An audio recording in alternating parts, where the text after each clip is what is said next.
It is asshole early in the morning again, and I am up, got some work today. I'm eternally grateful. I have some stuff on my mind I want to get off my mind.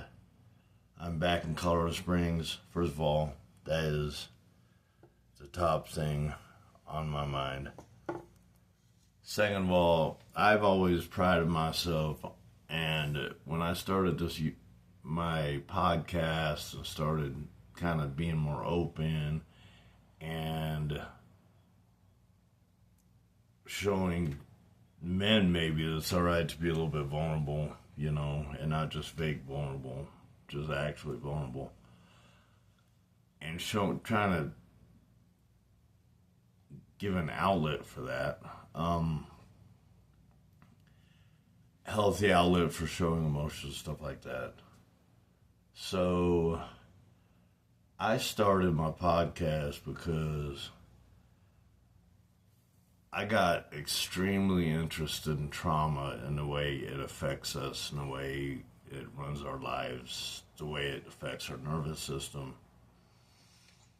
And I got extremely interested in men finding a healthy way to express their emotions, because I went through some shit. Then I put myself through some shit, and then I put other people through some shit based purely on something I was denying I had at the time, which was a shitload of fucking trauma. And trying to bury my emotions under a false pretense of stoicism.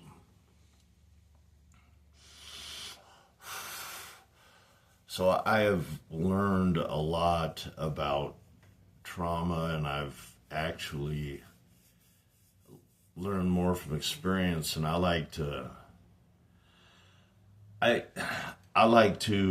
shine, and I like to show people it's okay to shine. I like to show people get up early, go do this, work out, take care of your people. But I also don't have a problem throwing my flaws out on a public forum, because I built this whole thing on authenticity and being authentic. So there's this thing where we have a tendency to judge people by their actions, but at the same time we judge ourselves by our intentions. I'm going to try to tie all this in. So I've always discounted people's trauma, other people's trauma, to an extent, because I went through so much fucking trauma that I was like, fuck that. I'm going to dig into this. I'm going to sit here and I'm going to sit with myself. I'm going to figure out what the fuck's going on, why I'm making decisions I'm making, why I was burying everything under action. Because I think you've got healthy action and you've got unhealthy action. And I think the unhealthy action, sometimes we stay busy, and we're running from something, we're covering something up, and I think that's okay to an extent, but there's got to come a time where you stop and you sit with your emotions and you sit with your feelings and you allow yourself to feel them. Now, as men, I know we don't always have somebody to sit in the mud with us. So we end up sitting in the mud by ourselves and making ourselves to the weeds, and then hopefully I almost said going out to pasture. That sounded bad, because I ain't putting myself out to pasture. I ain't that old yet. So I've always, to an extent, discounted, I'm guilty of the same thing, judging people by their actions and judging myself purely by my intentions. And so something I have learned lately is that our brains run, they're very efficient. Our brains are very efficient. What we think happens is that we take in data and we react according to the data that our brains take in.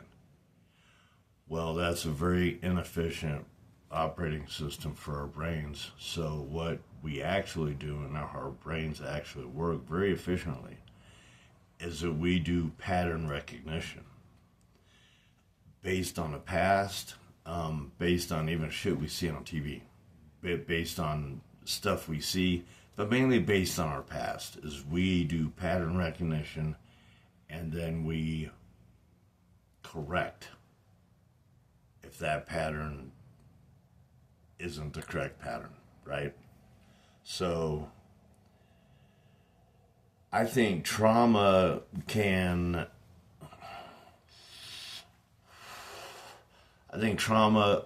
actually interrupt that process between the pattern recognition and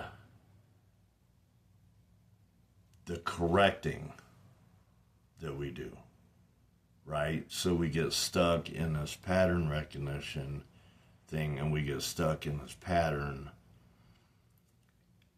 and it blocks that area where we're supposed to correct something, and we're supposed to say, hey, that's not okay, this isn't what has happened in the past, or this isn't this pattern that I'm looking for, and I don't need to go into fight or flight.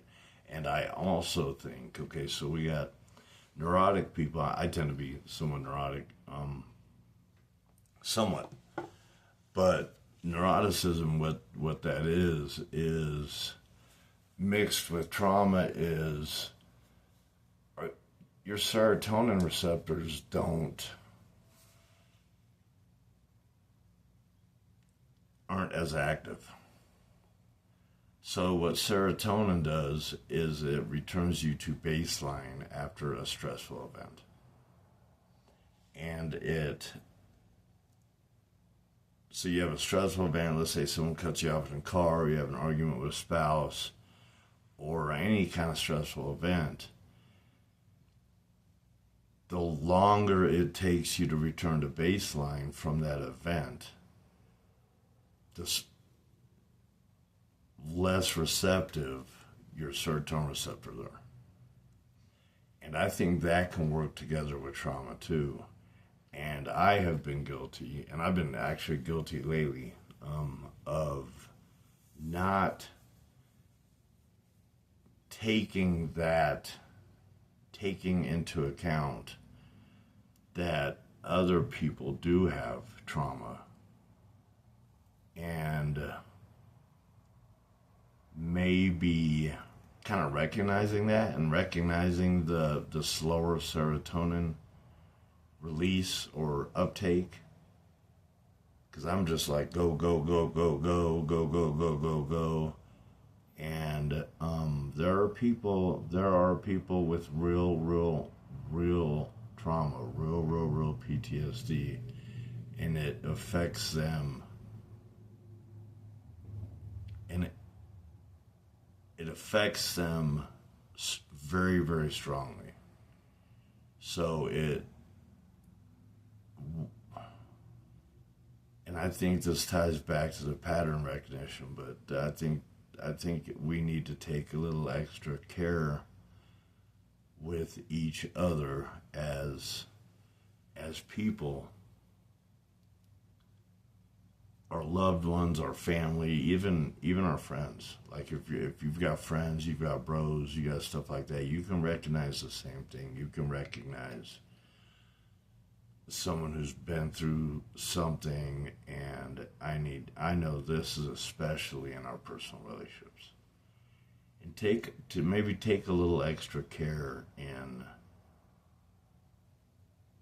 recognizing that we are judging other people, which we're going to circle back to that apparently, because this is always completely unscripted, and I don't know how to edit videos after almost a year of doing this. Recognizing we are judging other people by their actions and ourselves by our intentions. Because I think who we are is based on our actions and not necessarily our intentions. And if that's the biggest takeaway from this video, is that we are our actions, not our intentions, I think that could fix a whole lot of ways in which we deal with people. Anyways, I want to throw that out there. I don't know. I don't know if I got enough coffee in my protein shake this morning. I'm having a hard time waking up. I got work coming up here and pretty fucking shortly. Again, I am in Colorado Springs again. If anyone needs any handyman work, please reach out to me. I have got a car full of tools, and the experience necessary. Hope everybody has a good day. Christmas is coming up in a couple days. Again, if anyone's having a hard time with this Christmas, as I know I will be, reach out. Reach out to each other. Maybe we can hold each other down. Y'all have a good day.